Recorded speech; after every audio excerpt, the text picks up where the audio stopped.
Neither the Bible nor Qur'an identifies the Pharaoh of Moses by name. We can use the details provided in the scriptures to try to identify the Pharaoh. Both scriptures speak of the Israelites being taken into slavery before the birth of Moses. The use of Semites for slave labor occurred only during the New Kingdom period. So, we can place Moses somewhere in the New Kingdom period.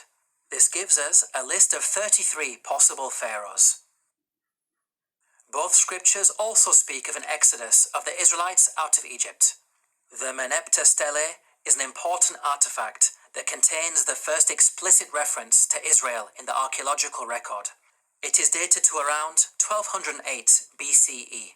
It discusses the land of Canaan and mentions the Israelites in relation to Canaan, indicating that the Exodus had already taken place by this date. The artifact is contemporaneous to the Pharaoh Merneptah.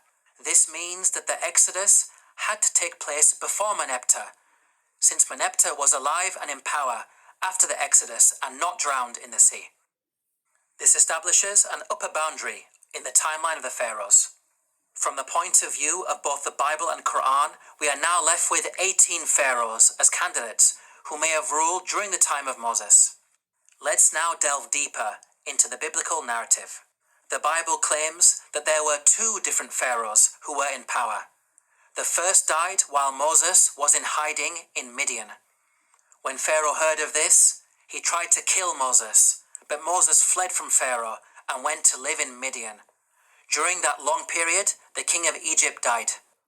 The new Pharaoh continued his predecessor's persecution of the Israelites, and it was this second Pharaoh who was later drowned when Moses crossed the sea. The Bible gives us a timeline for these events. The burning bush encounter with God took place when Moses was 80 years old.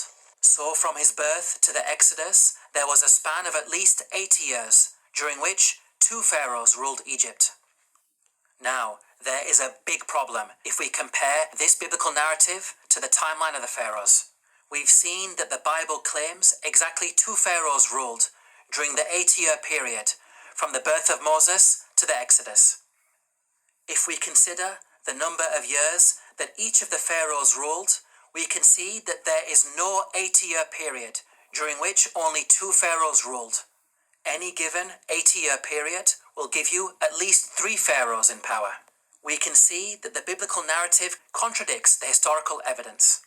Let's now compare the Quranic narrative. Unlike the Bible, the Quran depicts a single pharaoh reigning from the birth of Moses all the way up to the Exodus. The Quran informs us that Moses fled to Midian when he reached the age of maturity. The Quran defines the age of maturity as 40 years old. The Quran also informs us that during his time in Midian, Moses spent 8 to 10 years in the service of his father-in-law before returning to Egypt to face Pharaoh. This means that Moses was at least 48 years of age when the Exodus happened. The only Pharaoh during the New Kingdom period who had such a lengthy reign as an absolute ruler was Ramesses II, who ruled for 66 years. The Quranic account is perfectly in line with the historical evidence and fixes the chronological issues that are present in the biblical narrative.